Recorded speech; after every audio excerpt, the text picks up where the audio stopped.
नमस्कार, मैं आप सभी के साथ राजीव झा और आप देख रहे हैं उत्तर बंगाल एवं सिक्किम का number 1 and leading television news channel SK live. आपका समय, आपकी खबर। इस समाचार के प्रस्तुत करता है। गर सपनों का घर है बनाना तो वृंदावन मार्बल्स ही है ठिकाना। अब बढ़ते हैं आशु हेडलाइंस की तरफ। टोल टैक्स को केंद्र कर टोल टैक्स नाके पर चालकों ने किया विरोध प्रदर्शन। पश्चिम बंगाल कॉलेजों में अस्थायी कर्मचारी समिति ने शुरू किया अपना आंदोलन। 19 वर्षीय छात्रा के साथ बलात्कार के बाद हत्या की घटना को केंद्र कर सिक्किम में भारी सनसनी। और भारत के चीफ जस्टिस का ऑफिस भी होंगे अब आरटीआई के दायरे में। अब बढ़ते हैं प्रमुख खबर की तरफ विस्तार से। सिलोड़ी संलग्न नक्सलवाड़ी इलाके में टोल टैक्स को केंद्र कर टोल टैक्स के अधिकारीगण बस चालकों से प्रति टिप 50 रुपए जबरदस्ती ले रहे थे। इसी को केंद्र का टोल टैक्स नाके पर ही बस चालकों ने विरोध प्रदर्शन करना शुरू कर दिया। इसको लेकर कुछ समय तक उत्तेजना का माहौल टोल टैक्स नाके पर देखा गया। साथ ही इसके कारण स्कूल जाने वाले बच्चे भी जाम में फंस गए। पुलिस को सूचना मिलते ही मौके पर पहुंचकर पुलिस स्थिति को नियंत्रित की। এই সামান্য দূর থেকে আসি বিধাননগর থেকে। আমরা এই টোলের আওতায় চলেই মাত্র 10 থেকে 12 কিলোমিটার। এবার 10-12 কিলোমিটার জন্য আমাদের 200-300 টাকা টোল দেওয়া আমাদের পক্ষে সম্ভব না। আর এগুলা লোকাল গাড়ির যা কন্ডিশন আছে, এখন প্যাসেঞ্জার খুবই কম হয়, সামান্য স্টুডেন্ট নিয়ে আমরা চলাফেরা করি। তারপরে যদি সারাদিনে এখানে আমাদেরকে 300 টাকা টোল দিতে হয় সারাদিনে, তো এই গাড়িগুলো কী করে চলবে? তো আমাদের মালিকরা বলছে তোমরা কোনো হালতে টোল ফোল দিও না, যদি কোনো রকমের অ্যাডজাস্টিং হয় সামান্য টাকা দিতে হয় সেটা আমরা আইসা ফাইসলা করবো। এরা মানবে না, যার জন্য আমরা সব গাড়ি দাঁড় করা দিয়েছি। কিছু সময় পরে মালিকরা আসবে, আমরা আইসা যেটা বলে। আর যখন থেকে টোল খুলছে টোলের লোকজন আমাদের গাড়িতে ভাড়াও দিত না, আমরাও টোল দিতাম না, এই কন্ডিশনেই চলতেছে। এবার এরা প্রত্যেক টিপে 50 টাকা করে চাচ্ছে। এখানে 3 টিপের গাড়িতে 300 টাকা টোল লাগবে। আমাদের গাড়ি চলায় ভাবছে মাত্র 700-800 টাকা। এখানে যদি 300 টাকা চলে যায় মালিকের থাকবেই ওখানে 500 টাকা। তো গাড়িগুলো কী করে চলবে? और ये जो मिनी बस का मामला है, हमारी टोल 9 तारीख से ओपन हुई है। 9 तारीख से लेके आज 12 तारीख हो गया, 12 बीत गए, आज 13 तारीख हो गया। हमने टोल बस के ड्राइवर कंडक्टर सबको हमने बताया कि भाई आप लोग आइए, ऑफिस बैठ के अपने जो टोल का शुल्क होता है, लीगल शुल्क होता है, उसके बारे में बात करके टोल शुल्क दे के आइए जाइए। लेकिन इनकी अपनी मनमानी, हम 1 रुपया न कभी दिए हैं न देंगे, यह एनएच के रूल के खिलाफ चल रहा है। अब इनकी हम कैसे मदद कर पाए मुझे खुद नहीं समझ में आ रहा है। ये आते हैं स्कूली बच्चों को लेकर आते हैं, यहीं उतार देते हैं। इसके बाद भी हमारे टोल जितने भी कर्मी हैं, जो हमारे स्टाफ हैं, उन बच्चों को किसी भी टेम्पो में, किसी भी ऑटो में, किसी भी 4 व्हीकल गाड़ी में बैठा के स्कूल भेज रहे हैं। हमारे टोल कर्मी का सहयोग कर रहे हैं बच्चों का, क्योंकि उनके भविष्य न खराब हो इनकी वजह से, बस वालों की वजह से। हम तो फिर बस वालों के या बस मालिक से निवेदन करेंगे वो आए, प्लाजा मैनेजर से बात करके अपने मामला को सुलझाएं, न कि उलझाएं। समान कार्य के लिए समान वेतन की मांग में पश्चिम बंगाल कॉलेज और अस्थायी कर्मचारी समिति ने शुरू किया आंदोलन में मालदा के कॉलेज अस्थायी कर्मचारी भी हुए शामिल। अस्थायी कर्मचारियों ने बुधवार को मालदा कॉलेज अध्यक्ष कार्यालय का घेराव कर जमकर विरोध प्रदर्शन किया। इन लोगों की मांग है कि समान कार्य के लिए समान वेतन प्रदान किया जाए। साथ ही इनकी मांग थी कि इनको स्थायी नौकरी दी जाए। उल्लेखनीय है कि पश्चिम बंगाल कॉलेज स्थायी समिति के आह्वान पर राज्य के प्रत्येक कॉलेजों में इस आंदोलन कर्मसूची का पालन किया जा रहा है। आज के पश्चिमबंग कॉलेज कैजुअल एमप्लॉय समिति संगठन आंदोलन आज के 2001 साल থেকে যখন কলেজগুলো বন্ধ হয়ে যাচ্ছিল স্থায়ী কর্মীর অভাবে, তখন কলেজ পরিচালনা সমিতি তাদের নিজেদের কাজের সুবিধার্থে আমাদের মতো অস্থায়ী কলেজ কর্মচারী নিয়োগ করে। আজকে কারো 10 বছর, কারো 15 বছর পর্যন্ত হয়ে গেছে। আমাদের না আছে কোনো সুনির্দিষ্ট বেতন পরিকাঠামো, না আছে কাজের নিশ্চয়তা, না আছে সরকারি স্বীকৃতি। এই দাবিতে আমরা দীর্ঘদিন ধরে আন্দোলন করছি। আমরা বিকাশ ভবন অভিযান করেছি, নবান্ন অভিযান করেছি, শিক্ষামন্ত্রীর দপ্তরে জানিয়েছি, হায়ার এডুকেশন ডিপার্টমেন্টে জানিয়েছি, কিন্তু আজ অবধি আমাদের কোনো সুরাহা হয়নি। তাই আমরা এর আগেও একদিনে ধর্মঘট পালন করেছিলাম 2 সেপ্টেম্বর, আর 23 তারিখ আমরা নবান্ন অভিযান করেছি 23 সেপ্টেম্বর, কিন্তু এখনও অবধি আমাদের কিছু হয়নি বলে আজকে থেকে আমরা অবস্থান বিক্ষোভ শুরু করলাম। যতক্ষণ পর্যন্ত না আমরা সরকারি কোনো স্বীকৃতি পাচ্ছি বা কোনো সবুজ সংকেত পাচ্ছি, আমাদের এই আন্দোলন লাগাতার চলবে। नक्सलबारी सोनापुर संलग्न नेशनल हाईवे 31 पर मंगलवार रात हुई एक सड़क दुर्घटना में 35 वर्षीय व्यक्ति की मौत हो गई। सूचना मिलते ही विधाननगर थाने की पुलिस मौके पर पहुंची और शव को कब्जे में लेने के बाद बुधवार को पोस्टमार्टम के लिए उत्तर बंग मेडिकल कॉलेज व अस्पताल भेज दिया है। पूर्व सिक्किम के माचोंग में एक 19 वर्षीय छात्रा के साथ कथित रूप में बलात्कार के बाद हत्या की घटना को केंद्र कर सिक्किम में सनसनी फैली हुई है। इसको लेकर बुधवार को राज्य के नागरिक समाज ने इस घटना को लेकर व्यापक विक्षोभ प्रदर्शन किया। इस विरोध प्रदर्शन में काफी संख्या में छात्र और छात्राओं ने भी हिस्सा लिया। उनकी मांग यह थी कि अपराधियों को अविलंब गिरफ्तार कर उन्हें कड़ी से कड़ी सजा दी जाए। ज्ञात हो कि गत 8 नवंबर के दिन करीब 3 बजे उक्त युवती जंगल में लकड़ी लाने के लिए गई थी। इसके बाद जब वह शाम तक घर नहीं लौटी तो उसके पिता जंगल में खोजने के लिए पहुंचे तो उन्हें गंभीर रूप से घायल अवस्था में उसने अपनी पुत्री को पाया। तदुपरांत उसे पाक्किम प्राथमिक चिकित्सा हेतु ले जाया गया, लेकिन डॉक्टरों ने उसे मृत घोषित कर दिया। इधर पाक्किम थाना में पुलिस ने यूडी अर्थात अप्राकृतिक मृत्यु के अंतर्गत मामला दर्ज किया, लेकिन पोस्टमार्टम रिपोर्ट में यहां आया कि उक्त युवती के साथ बलात्कार कर उसकी हत्या कर दी गई है। पुलिस ने इसको लेकर कुछ लोगों को शक के आधार पर पूछताछ की, लेकिन अभी तक किसी की गिरफ्तारी नहीं की गई है। इसी को केंद्र कर राज्य के लोकसभा सांसद इंद्रहांग सुब्बा ने कड़ी निंदा की है। साथ ही सिक्किम की राजधानी गैंगटोक की सड़कों पर व अन्य क्षेत्रों में विद्यार्थी सड़कों पर उतरकर पीड़ित के साथ न्याय देने की मांग की। इन्सिडेन्ट हामीले सिक्किममा अघि सुनेका थिएनौं र यो एकदम दुर्भाग्यपूर्ण हो। हाम्रो सिक्किम जस्तो शान्त राज्यमा यो प्रकारको हुनु भनेको यो एकदमै दुर्भाग्यपूर्ण कुरा हो। यो हामी कन्डेम गर्छौं, सरकारले पनि कन्डेम गरिरहेको छ र एज अ पर्सन म एमपी नहुनु हो भने पनि यो कन्डेम गर्नुपर्ने कुरा हो। र हामीले जो जति पनि पुलिस कर्मीहरू हुनुहुन्छ उहाँहरूलाई हामीले डाइरेक्टिभ दिइसकेका छौं कि यो विषयमा स्पीड अप गरेर जति छिटो भन्दा छिटो कल्प्रिटलाई पक्रेर हामीले यो फ्यामिलीलाई जस्टिस दिनुपर्छ भन्नेमा हामी अघि बढिरहेका छौं र यसमा सरकारको तर्फबाट र हाम्रो तर्फबाट जे जति पनि हुनुपर्ने कार्यहरू हुन्छ त्यो हामी गर्नमा पछि हट्दैनौं।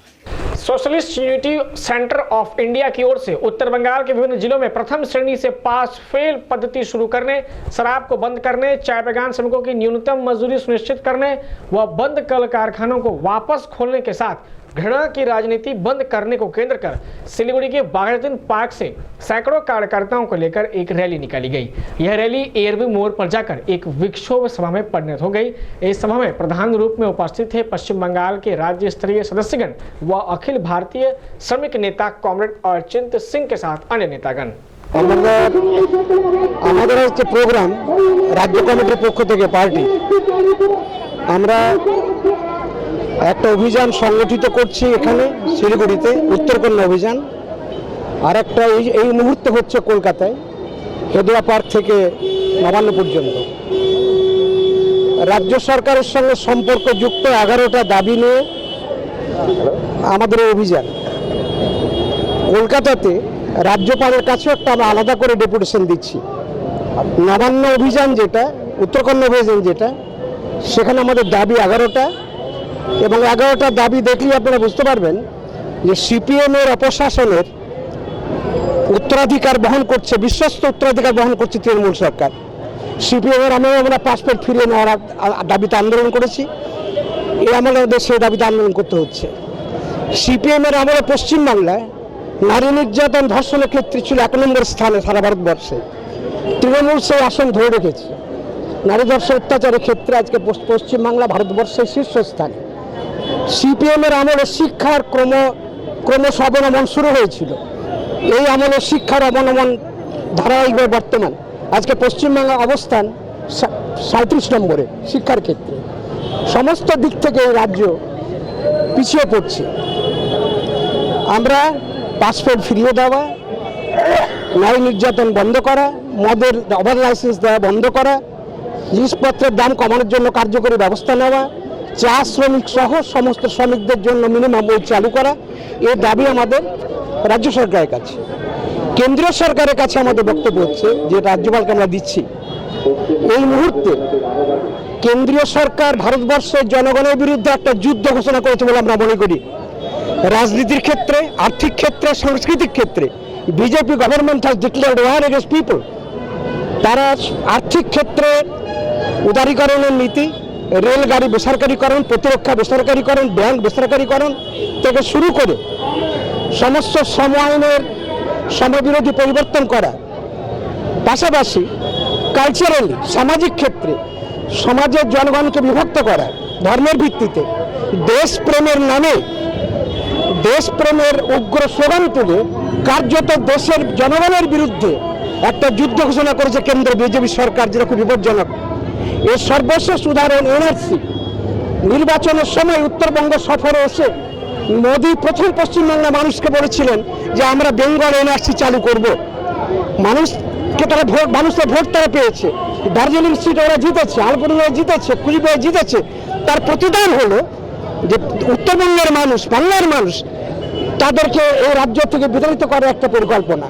सिलीगुड़ी के दीनबंधु मंच में आगामी 19 नवंबर से इंटरनेशनल फिल्म फेस्टिवल कार्यक्रम का आयोजन होने जा रहा है। इसी को केंद्र कर आज पर्यटन मंत्री गौतम देव ने सिने सोसाइटी के सदस्यों को लेकर एक बैठक की। उसके बाद उन्होंने कहा कि इंटरनेशनल फिल्म फेस्टिवल 19 नवंबर से 26 नवंबर तक चलेगा। দীনবন্ধু মঞ্চে শুরু হবে 19 নভেম্বর 6টার সময়। তো ইনোভেটর হিসাবে আমার নাম আছে chief guest Subiresh Bhattacharya, guest of honour Prasun Banerjee, IPS officer, SP, কিন্তু ও ফিল্মের সাথে যুক্ত আছে। প্রদীপ্ত ভট্টাচার্য যে ছবিটা দিয়ে এই উৎসব শুরু হবে, রাজলক্ষ্মী ও শ্রীকান্ত তার director, Miss Jyotika Pal Jyoti actress inaugural film, অনরায় ব্যানার্জি রাহুল ও থাকছে actor of the inaugural film, আর Sayan Ghosh actor inaugural film, এরা সব থাকবে। আর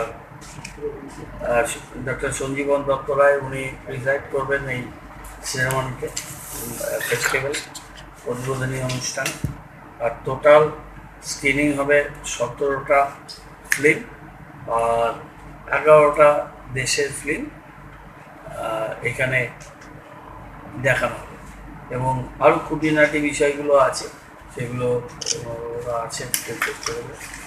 এবছর শিলিগুড়ি ইন্টারন্যাশনাল ফিল্ম ফেস্টিভ্যাল 20তম শিলিগুড়ি ইন্টারন্যাশনাল ফিল্ম ফেস্টিভ্যাল হচ্ছে দীনবন্ধু মঞ্চে।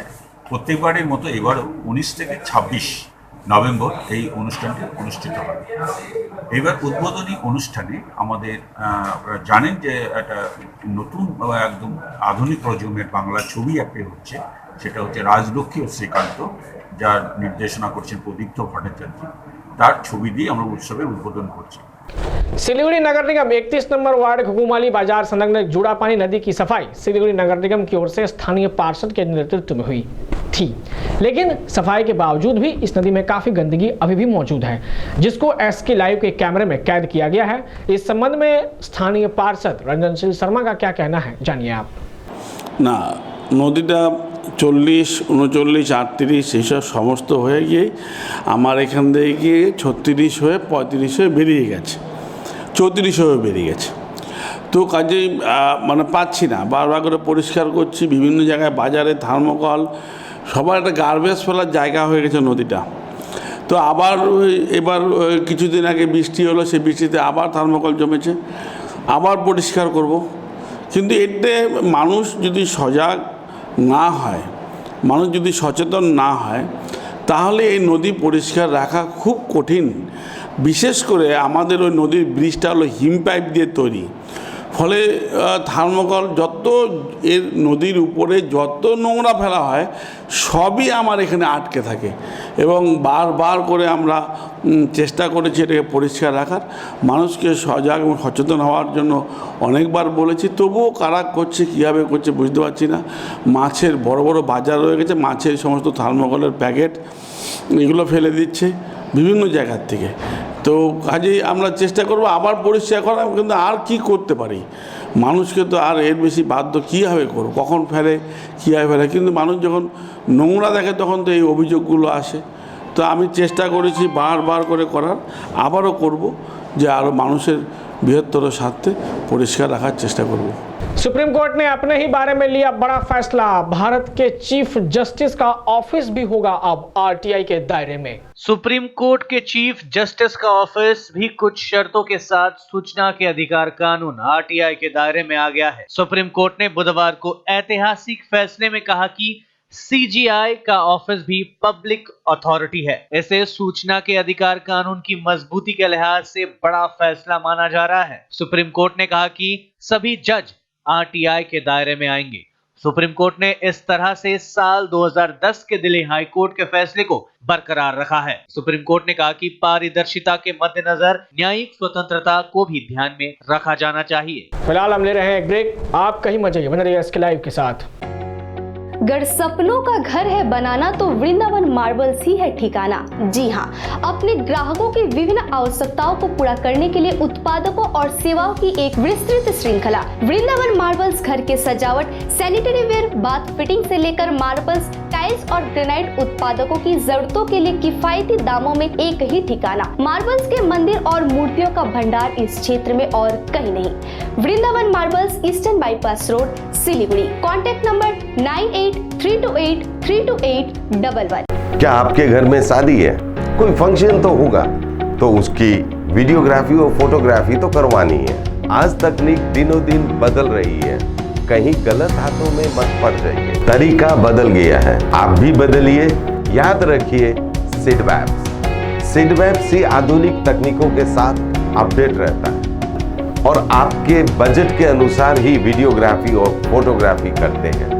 आप सोच रहे होंगे ये सिडवैप्स क्या है? शादी हो या कोई फंक्शन, इन पलों को सजोने के लिए याद रखिए Somani institute of digi vision and productions.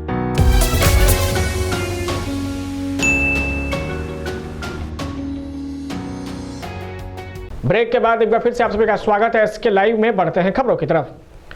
Dengue free Kolkata के लिए सड़क पर उतरी भाजपा। प्रदर्शनकारियों को रोकने के लिए पुलिस ने वाटर कैनन का किया इस्तेमाल। पुलिस के साथ भी हुई झड़प। पश्चिम बंगाल की राजधानी कोलकाता में भारतीय जनता पार्टी आज सड़कों पर उतरी थी। डेंगू फ्री कोलकाता की मांग को लेकर प्रदेश अध्यक्ष दिलीप घोष की अगुवाई में बीजेपी कार्यकर्ता नगर निगम कार्यालय पर प्रदर्शन किया। प्रदर्शनकारियों को रोकने के लिए पुलिस ने वाटर कैनन का भी इस्तेमाल किया। इसके साथ ही कई बीजेपी कार्यकर्ताओं को हिरासत में भी ले लिया गया है। इस दौरान हिरासत में ली गई भाजपा कार्यकर्ता रिमझिम मित्रा ने कहा कि हमारे पास विरोध प्रदर्शन की अनुमति थी और हम शांतिपूर्ण तरीके से प्रदर्शन कर रहे थे, तभी पुलिसकर्मी आए और महिलाओं के साथ बदसलूकी करने लगे।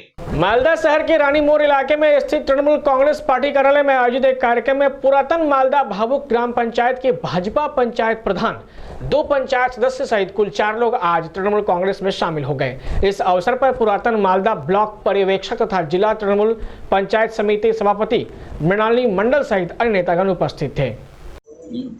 ভারতীয় জনতা পার্টি থেকে নির্বাচিত এবং কংগ্রেস থেকে একজন নির্বাচিত কংগ্রেসের মেম্বারের বক্তব্য হলো যে আমরা এলাকার উন্নয়নের জন্য মানুষ আমাদের রায় দিয়েছিল, আমি বিজেপিকে সমর্থন করেছিলাম, ভোট গঠন করেছিলাম। কিন্তু দেখা গেল ওখানকার বিজেপির লোকাল নেতৃত্ব, জেলা নেতৃত্ব মেম্বারদের কোনো কাজ করতে দিচ্ছে না। তারা যেহেতু পূর্বে ওখানকার পঞ্চায়েতের কেউ প্রধান ছিল, কেউ পঞ্চায়েত সমিতির সভাপতি ছিল, অভিজ্ঞতা বসে অফিসের মধ্যে ঢুকে জনগণের কাজ না করে তারা নিজেরাই বিভিন্ন অনৈতিক কাজ করার চেষ্টা করছে। তাই তারা আমাদের ওখানকার লক্ষ্মীরাম হাসদা যিনি প্রধান, বিশুনি কোরামদি আমাদের মেম্বার, ফুলমণি হেমব্রাম এবং বাবুরাম হেমব্রাম, আমার আরও দুজন আছে, আমি বলবো না, তারা আজকে আনতে পারেনি, যেখানে এখানে দূরে আছে। তারা আমাদের কাছে যোগাযোগ করে আমাদের ওখানকার লোকাল নেতৃত্ব সুন্দর রাজবংশী এবং আমাদের ওখানকার যে অভিভাবক, আমাদের প্রাক্তন জেলা পরিষদের সভাধিপতি আমাদের সরলামণি মহাশয় এবং আমাদের বর্তমান সভাপতি আমাদের মৃণালিনী মাইতি সহ আমাদের জয় ঘোষ থেকে শুরু করে আমাদের যে 7 জনের কমিটি, তাদের সাথে বিভিন্নভাবে যোগাযোগ করে আমাদের ওখানকার সহসভাপতি হারিস সাহেব এবং আমাদের যাত্রাদাগের একজন পঞ্চায়েত সমিতির সদস্য আসবেন তারা, এবং আমাদের মালিক থেকে শুরু করে যারা আছে আমাদের মেম্বার এবং सिलीगुड़ी के नेताजी बॉयज हाई स्कूल के बच्चों के बीच डेंगू को लेकर जागरूकता लाने हेतु एक सचेतनता मूलक कार्यक्रम का आयोजन किया गया, जिसमें स्कूल के लगभग सभी शिक्षकों ने हिस्सा लिया। इस दौरान स्कूल परिसर में ब्लीचिंग पाउडर का छिड़काव किया गया तथा बच्चों को डेंगू से जुड़ी जानकारियां भी दी गई। হঠাৎ করে ডেঙ্গু উপদ্রব শুরু হয়েছে শিলিগুড়িতে, সেটা আপনারা প্রত্যেকেই জানেন। আপনাদের মাধ্যমে সারা শিলিগুড়ির লোক জানে এবং সারা উত্তরবঙ্গের লোক জানে। আমরা ডেঙ্গু প্রবণ এলাকা, সেই অর্থে আমরা এই ওয়ার্ডটা না এটা আমি বলতেই পারি, কারণ আমাদের এখানকার কাউন্সিলরের সক্ষমতায় আমাদের যথেষ্ট রকমভাবে প্রোটেকশন দেওয়া হচ্ছে। কিন্তু আমরা স্কুলের ভেতরটায়, যেখানে আমাদের 1700 বাচ্চা রয়েছে এবং তো আমাদের রেগুলার প্রেজেন্ট প্রায় 900 থেকে 1000, সেই জায়গায় এতগুলো বাচ্চার একটা সিকিউরিটির ব্যাপার রয়েছে, বাচ্চার সুস্বাস্থ্যের একটা ব্যাপার রয়েছে। এইসব চিন্তা করে আমরা ভাবলাম যে না, স্কুলের ভেতরটা আমরা এই যেগুলো প্রতিশোধক আর কি, বিশেষ করে ব্লিচিং পাউডার, কেরোসিন, তার স্প্রে, এগুলো নানান ধরনের যেগুলো রয়েছে সেগুলো আমরা সবাই মিলে ঠিক করে, স্কুল পরিচালনা সমিতি, হেডমাস্টার, অ্যাসিস্ট্যান্ট মাস্টার, মাস্টারমশাইরা মিলে ঠিক করে আমরা ভাবলাম যে না, স্কুলে আমরা এটা শুরুটা করি। অন্যান্য স্কুল যদি এই দেখে তাদের স্কুলেও করে, তাহলে বাচ্চারা উপকৃত হবে, এই ভেবেই আমরা এটা শুরু করেছি আর কি। कालिम्पोंग जिला मैराथन एसोसिएशन के 2 धावकों विकास भुजेल व नयन तमांग ने कोलकाता में मंगलवार को संपन्न हुए 52वें स्टेट क्रॉस कंट्री चैंपियनशिप 2019 में क्रमशः स्वर्ण पदक और कांस्य पदक जीतकर आने में सफल हुए हैं। इससे कालिम्पोंग के निवासी काफी गर्वित हैं। मालदा जिले के हरिश्चंद्रपुर थाने की पुलिस ने गुप्त सूचना के आधार पर बुधवार सुबह अभियान चलाकर आग्नेयास्त्र के साथ एक व्यक्ति को गिरफ्तार किया है। पुलिस ने बताया कि आज सुबह हरिश्चंद्रपुर स्टेशन संलग्न इलाके में अभियान चलाकर आरोपी को गिरफ्तार किया गया है। उसके पास से एक पाइप गन और 1 राउंड कारतूस बरामद किया गया। हरिश्चंद्रपुर थाने की आईसी संजय कुमार दास ने बताया कि आरोपी का नाम राजेंद्र उराव है। वह हरिश्चंद्रपुर 1 नंबर ब्लॉक के भट्टा गांव का रहने वाला है। उन्होंने बताया कि आरोपी से पूछताछ कर इस स्टेशन के आसपास आग्नेयास्त्र के साथ किस उद्देश्य से वह पहुंचा था, उससे इस बारे में पूछताछ की जा रही है। उसे आज चांचल महकमा अदालत में पेश किया गया। इसी तरह की तमाम जानकारियों के लिए आप लगातार बने रहिए एसके लाइव के साथ, और आप हमारे फेसबुक के नए पेज एसके लाइव को लाइक एवं फॉलो करना बिल्कुल ना भूलें। धन्यवाद।